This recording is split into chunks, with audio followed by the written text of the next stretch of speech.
네, 뉴스타워 이번에는 사건 사고 집중적으로 살펴보겠습니다. 네, 최영일 시사평론가 최진영 변호사와 함께하겠습니다. 안녕하십니까? 안녕하세요. 안녕하십니까?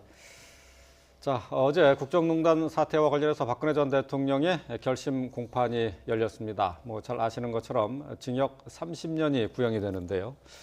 징역형으로는 내릴 수 있는 가장 최고형이라고 하는데 검찰이 밝힌 구형의 배경 먼저 좀 살펴봐 주시죠. 구형의 배경 18개의 혐의가 있죠. 무려 여기에 또 추가로 나온 것도 있습니다. 아마 병합될 것으로 예상이 되는데요. 네. 제일 핵심적인 것은 역시 뇌물죄입니다.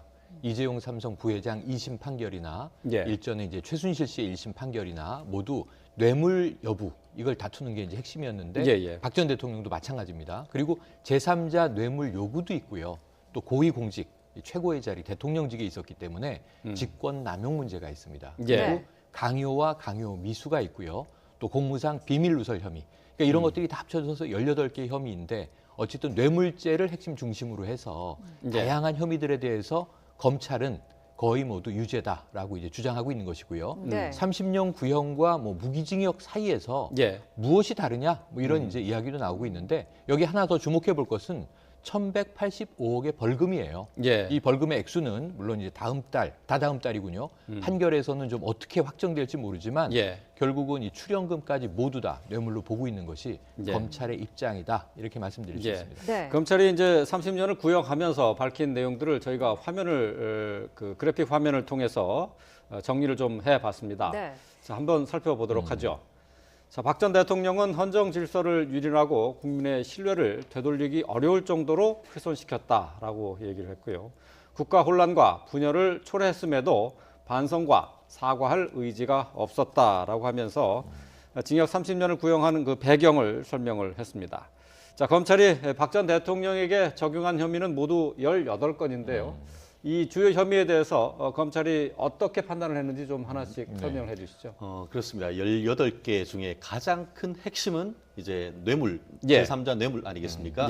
아시다시피 이 삼성그룹에 대해서는 한 430억에 대해서 요구하거나 실질적으로 돈을 일부 받았고 그 이외에 롯데나 SK그룹에 대해서도 추가적인 출연을 했다라는 그런 것들이 이제 특정범죄 가중처벌법상 뇌물 내지 제3자 뇌물 수수가 됐고요. 더불어서 이제 직권남용 권리행사 방해죄가 있습니다. 아시다시피 미르나 K스포츠재단에 종합적으로 해서 한 700여억 원이 넘는 돈을 한마디로 기업의 팔을 비틀어서 뜯어냈다라는 그런 혐의입니다. 더불어서 공무상 비밀 누설죄, 청와대에 있는 그 비서관을 통해서 그 중요한 문서를 이 최순실 씨에게 밖으로 누출시켰다는 그런 혐의. 더불어서 그 CJ그룹의 이미경 부회장을 퇴진하도록 했다는 이른바 강요 미수 혐의 등이 있는 것 같은데요. 다들 지금 말씀하신 것처럼 그중에 가장 그 법정형이 중한 것이 이제 특가법상의 뇌물죄인 것이고 여러 가지 그 범죄가 같이 성립할 때는 한마디로 가장 중한 죄의 2분의 1까지 가중하는 그런 것인데 실질적으로 지금 말씀하신 것처럼 유기징역의 최상한이 실질적으로 30년입니다. 그렇기 때문에 최순실 씨에 대해서 지난번에 그 25년을 구형했는 그것을 봤을 때 많은 법조인들은 아마 그것보다는 조금 더 높을 것이다라고 생각을 했었는데 결국 그 추측대로 한 유기징역의 상한인 30년을 구형했습니다. 더불어서 지금 실질적으로 그 최순실 씨나 이런 사람을 통해서 받은 뇌물 액수가 한 592억 원 정도 됩니다. 그런데 특가법상 뇌물 같은 경우에는 2배에서 2배에서 5배까지 이 벌금을 반드시 병과하도록 되어 있습니다. 그래서 520여 원 곱하기 2를 했을 때 전체적으로 한 185억 원 정도 나왔는데요. 다만 그 최순실 씨 같은 경우에는 그 부분에 대해서 추징을 명했는데 박근혜 전 대통령 같은 경우에는 검찰에서 봤을 때도 실질적으로 돈을 받은 것은 없다라고 해서 추징에 대한 구형은 하지 않았다. 이렇게 정리하면 될 것 같습니다. 이 벌금과 말씀하신 벌금과 추징 어떤 차이가 있는 겁니까? 벌금이란 것은 말씀하신 것대로 우리가 돈을 받은 그 금액에 대해서 2배 내지 5배 있는 벌금은 주형입니다. 주된 형으로서의 벌금형을 해야 되는 것이고 벌금을 내야 되는 거죠. 언젠가는 내야죠. 만약에 안 낼 경우에는 결국은 이제 추징을 하기 위해서 계속 돈을 내놔라라는 걸 하는데 이른바 전두환 추징법 같은 그런 것들이 있는데요. 추징 같은 경우에는 뭐냐면 실질적으로 돈을 받은 금액 내지는 그것을 이제 그 돈을 받은 금액이 그대로 있으면 그거를 그대로 몰수를 하는 것이고 그것이 다른 데 가서 섞였거나 했다고 하면은 같은 금액을 뺏어오는 그런 작업이 이제 추징인 것 같은데요. 실질적으로 그건 이른바 부가형이라고 합니다. 그런데 말씀드린 대로 이제 그 법정형으로 판결을 선고할 때 같은 경우에는 실제로 받은 사람한테 그것을 받아오는 것이 원칙이다 보니까 이 부분에 있어 가지고는 박근혜 전 대통령이 직접 받은 것은 아니고 대부분 다 이제 최순실 씨 측에서 받은 거다 보니까 최순실 씨와 달리 박근혜 전 대통령에 대해서는 이 추징 선고를 추징을 요청하지는 않았다. 이렇게 그 해석하면 될 것 같습니다. 어제 뭐 예상을 했던 대로 박 전 대통령의 모습은 보이지가 않았고요. 국선 변호인단이 자리를 했는데 사실은 국선 변호인단은 박 전 대통령을 접견을 한 번도 하지 못한 상황이지 않았습니까? 그렇죠. 그러니까, 그런데 어제 눈물로 호소를 하기도 했다고 해요. 그러니까 이거 뭐라고 해야 될까요? 좀 감정이입 변론이라고 해야 될까요? 이거 국선 변호인들의 답답함도 전 눈물에 같이 포함되어 있지 않았을까 하는 생각이 듭니다. 왜냐하면 지금 선처를 호소하는 거예요. 그러니까 예를 들면 이것은 모두 다 검찰에 입증하지 못한 주장일 뿐 사실은 무고하다, 무죄다. 이렇게 이제 주장을 하면 가장 강한 변호인들의 반박이 되겠습니다만 이 유무죄 부분에 대해서 국선 변호인들이 별로 할 수 있는 역할은 없었다. 이렇게 보여지고요.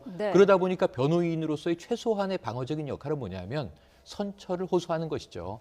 그러니까 뭐냐면 이 벌어진 모든 일들이 악의적인 고의 의도라기보다는 박 전 대통령에게는 선의가 있었을 것이다. 그런데 이것은 듣는 재판부도 이건 국선 변호인들의 추정이지.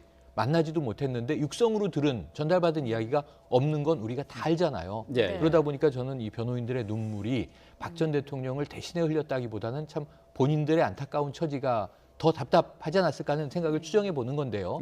그런데 결국 이런 얘기를 합니다. 박 전 대통령이 4년간 대통령으로 재임하면서 이룬 업적을 모두 다 부정하진 말아야 한다. 이런 얘기를 했는데 이것도 제가 보기에는 득보다는 실이 커요. 왜 그러냐면 참 아슬아슬하게 평창올림픽을 평화적 올림픽으로 흑자로 흥행을 이뤄서 끝내는 걸 우리가 지난 일요일에 봤는데 사실은 박 전 대통령이 국정농단 상황이 터졌을 때는 지금 나라가 이런 지경의 올림픽을 세계인의 축제를 제대로 치를 수 있을까? 국민들이 다 모두 아주 근심 걱정이 많았단 말이죠. 이런 부분에서 박 전 대통령이 국정 이야기를 끄집어내면 2013년 중반기에 세월호 참사부터 시작해서 국민들이 떠올릴 수 있는 게 그렇게 좀 플러스 점수를 줄 수 있는 훈훈한 이야기보다는 여러 가지 흉흉한 이야기가 많아서 별로 좋은 변호 전략은 아니었다. 다만 저는 그 변호사 입장에서 이 부분을 얘기를 하면은 최평론가님 말씀은 그 변론의 절반만 말씀하신 겁니다. 기본적으로 변호인들의 변론은 뭐냐면은 이 부분은 증거가 없어서 무죄다. 다만 유죄로 인정한다 하더라도 그 박근혜 전 대통령이 업적 등을 고려를 해서 선처를 해달라 이런 식의 큰 형식을 가졌던 것이죠. 실질적으로 어제 오후에는 그 한 3시 넘어서부터 한 몇 시간 동안 이루어졌는 부분인데 이거 그 5분의 변호사님들이 그 죄마다 이렇게 나눠서 했는 것인데 이 부분에 있어서 크게 봤을 때 이제 검찰 같은 경우에는 이것이 정경유착 범죄다라고 얘기를 하고 있습니다만 이 그 변호인들 같은 경우에 그렇지 않다. 삼성 같은 경우에도 이와 같은 그 경영 승계 자체가 없었다라고 얘기를 했었고 실질적으로 그 항소심에서 그와 같은 그 경영 승계가 없었다는 해서 그 집행유예했는 그 판결을 1심 같은 재판부에서 많이 받아줬지 않습니까? 그런 부분을 굉장히 강조하면서 다른 증거가 없다라는 걸 해서 무죄 부분을 강조했고 다만 말씀드렸듯이 이미 최순실 씨 공모했는 부분을 해서 유죄로 인정했기 때문에 아무리 변론을 한다 하더라도 박근혜 전 대통령에 대한 판결이 달라질 가능성은 현저히 낮죠. 그러다 보니까 설령 유죄로 인정한다 하더라도 그 최평론가님 말씀하신 것처럼 그러한 사정을 고려를 해서 무죄를 해달라. 그런 것들은 우리 변호사들이 하는 전형적인 어떤 변론 전략이었다. 이렇게 얘기할 수가 있을 것 같습니다. 자, 저희가 이제 국선 변호인이 어제 최후 변론을 통해서 했었던 얘기를 정리를 해놓은 화면이 있는데 조금 전에 보셨습니다만 다시 한번 좀 띄워보겠습니다. 자, 박근혜 전 대통령의 업적까지 없애진 말아달라라고 이제 선처를 호소했는데요. 4시간 동안 이어진 변론 내용 가운데 자, 이제 평창올림픽을 수년간 준비했다. 불철주야 노력했던 점과 사적 이익 추구하지 않은 점 감안해서 선처해달라 이렇게 얘기를 했습니다. 자, 그러면서 이제 구체적인 혐의에 대해서 이제 무죄를 주장했었던 것 중에 하나가 이제 명확히 죄되는 행위만 처벌을 해야 된다.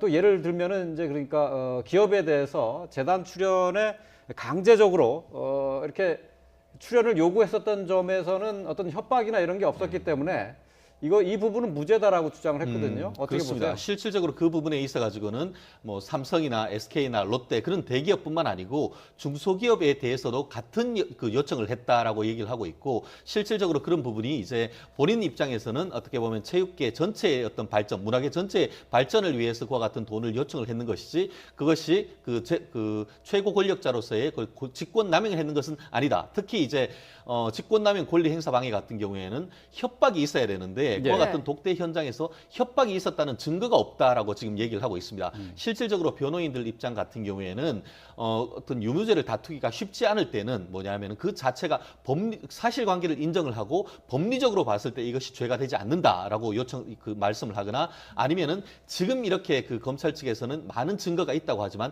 그 증거만으로는 협박을라고 인정할 수 있는 증거가 부족하다, 이런 얘기를 하고 있는데요. 네. 실질적으로 상당 부분 이와 같은 그것이 받아들여져서 그 뇌물적인 부분에 대해서는 실질적으로 그 최순실 씨 부분에 있어서도 한 그 400억이 넘는 것을 했지만, 실질적으로 최순실 씨에 대한 것도 한 뇌물은 72억만 인정됐지 않습니까? 다만 말씀드렸듯이 그것 이외에 이 미르와 K스포츠 재단에 대한 출연금에 대해서는 사실상 유죄를 인정했는 부분입니다. 그러다 보니까 아마 그분까지도 깨려고 이 변호인들은 열심히 노력은 했지만 사실상 같은 재판부에서 다른 판단이 나오기에는 현실적인 한계가 있지 않을까 생각합니다. 네.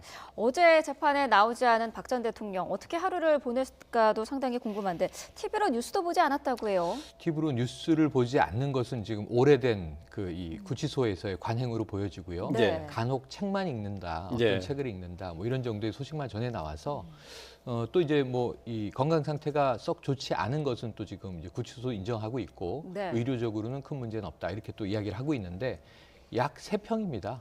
그러니까 저도 그게 궁금하고요. 국민 다수도 왜 나오지 않을까? 자, 첫 번째, 우리가 일반적으로 이 박 전 대통령이 대통령 재임 시절이나 정치인으로 생활하면서 가장 많이 강조했던 게 법치주의예요.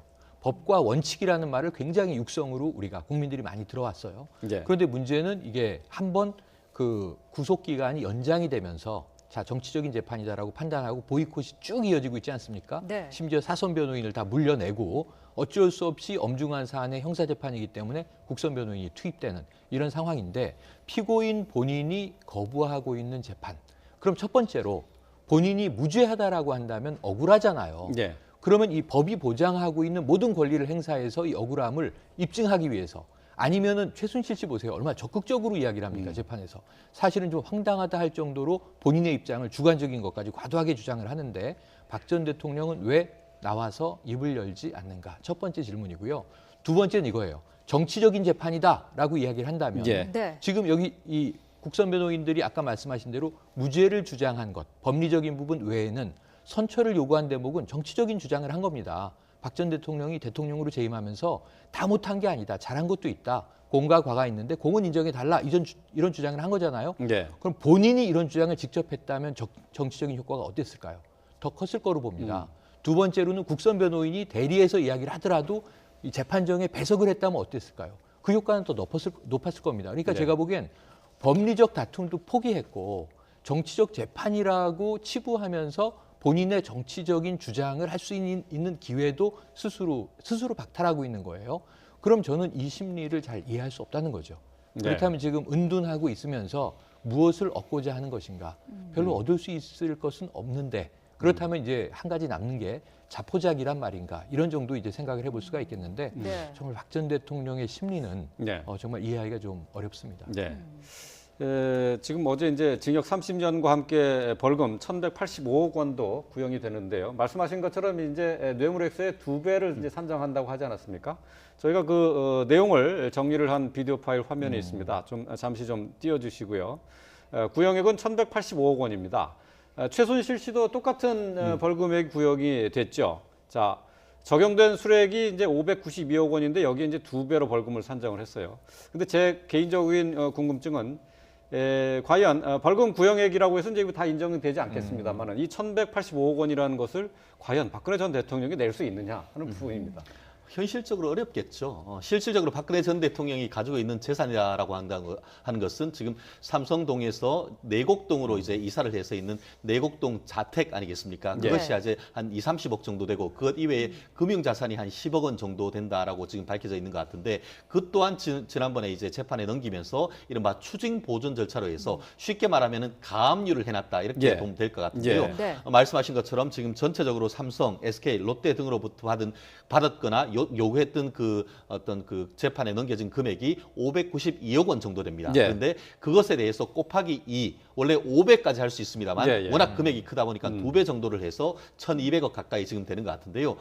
결국 이 부분에 있어가지고 나중에 판결이 어떤 식으로 날지에 대해서는 모르겠습니다만 그것이 그 판결이 났다고 하면은 그 부분에 대해서 지속적으로 이제 재산을 확인을 해서 추징해서 가지고 그 국고로 환수하는 조치를 할 수밖에 없는 상황입니다. 그렇다고 한다고 하면은 결국 박근혜 전 대통령이 유죄가 확정될 경우에는 내곡동 저택을 비롯해서 모든 재산이 사실 국고로 환수될 그럴 위기에 있는데요. 다만 그 금액 같은 경우에는 말씀하신 것처럼 이재용 부회장 재판에 있어서 항소심 같은 경우에는 실질적으로 32억 원밖에 인정이 되지 않았고 이 그 최순실 재판 같은 경우에는 삼성의 승마지원금과 관련해는 72억 원만 인정이 됐습니다. 그렇기 때문에 이 부분에 있어서 검찰은 공소장을 변경하지 않고 그대로 그 최초의 공소 제기된 대로 그대로 지금 구형을 했다는 점에서 아마 이 부분에 있어서는 아마 최순실 씨에 대한 이 뇌물과 거의 같은 판단을 하지 않을까 저는 그렇게 추측합니다. 네.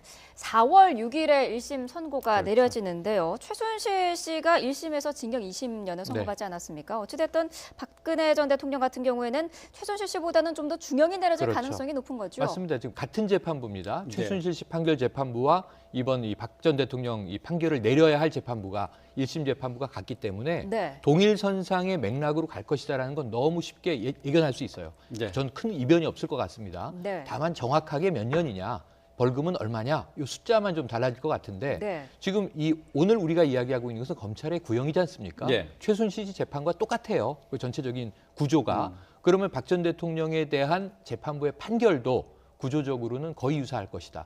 그럼 최순실 씨보다는 당연히 높아야겠죠. 왜냐하면 대통령이라는 고위 공직자의 위치에 있었기 때문에 이 뇌물, 이게 다 가능했던 거죠. 이 파워가 없었으면은 최순실 씨가 돈 주십시오. 줬을 리가 없잖아요. 그러니까 이런 문제에 대해서 적어도 20년형 이상은 나올 것이다.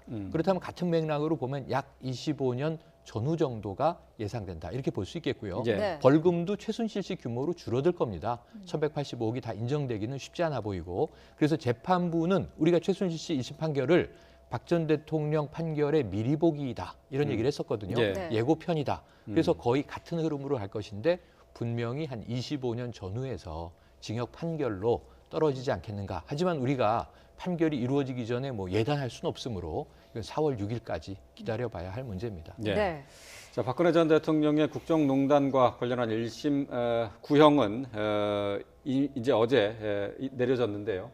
이거 외에 이제 또 다른 혐의를 또 받고 이게 이제 재판에 넘겨졌는데요. 이제 국정원 특수활동비나 이제 공천 개입과 관련한 내용들입니다. 자, 이것도 이제 재판이 진행이 될 예정인데 어떻게 보세요? 그렇습니다. 이 부분에 대해서 추가 기소가 된 것이고 지금 이른바 국정농단 사건과는 이게 재판이 넘겨진 시간이 워낙 다르다 보니까 따로 지금 진행되고 있고 이 부분에 대해서도 그 박근혜 전 대통령이 개인적인 사선 변호인을 선임을 하지 않다 보니까 이 부분에 대해서도 그 재판부에서 3명의 국선 대리인을 선임을 했는 것으로 알고 있습니다. 그래서 지금 쟁점 정리 기일이 지금 진행되고 있는데 그 재판에서도 여전히 박근혜 전 대통령이 출석을 하지 않고 있는데요. 기본적으로 얘기했듯이 이제 국정원 특활비를 받았다는 뇌물 사건 그리고 또 그 부분에 있어 가지고 지난번 있었던 4.13 총선의 내부적인 여론조사를 하는 데 썼다고 하는 그 정치 개입 문제 이 부분에 있어서 했는데 결국 이 부분에 대해서도 박근혜 전 대통령은 전혀 그 수사 자체에서 응하지 않았기 때문에 박근혜 전 대통령의 진술조차 듣지 못한 채 재판에 넘겨졌는데요. 이 부분에 대해서 그 국선 변호인들이 또 아마 접견을 요청을 하겠지만 이 결국 그 접견하지 못할 것 같고 그렇다고 하면은 어떻게 변론을 해 나갈지 아마 변호인들로서는 상당히 답답할 것 같은데 어쨌든 기본적으로 그 거부한다는 것은 죄를 부인한다는 취지이기 때문에 죄를 부인하는 취지에서 재판에 진행될 것입니다. 다만 그럼에도 불구하고 관련되는 공범에 대해서 유죄가 인정된다고 하면은 마치 최순실 씨에 대해서 유죄가 인정됐을 때 공범으로서의 그 박근혜 전 대통령에게 유죄된 것과 같은 비슷한 결론이 나올 수 있을 것 같은데 이 부분도 조금 더 그 어떤 재판의 추이는 지켜봐야 될 것 같습니다. 예, 네. 알겠습니다. 자, 박근혜 전 대통령의 1심 선고 4월 6일에 내려지는 것으로 이렇게 예정이 되어 있습니다. 네. 관련 내용 짚어봤습니다.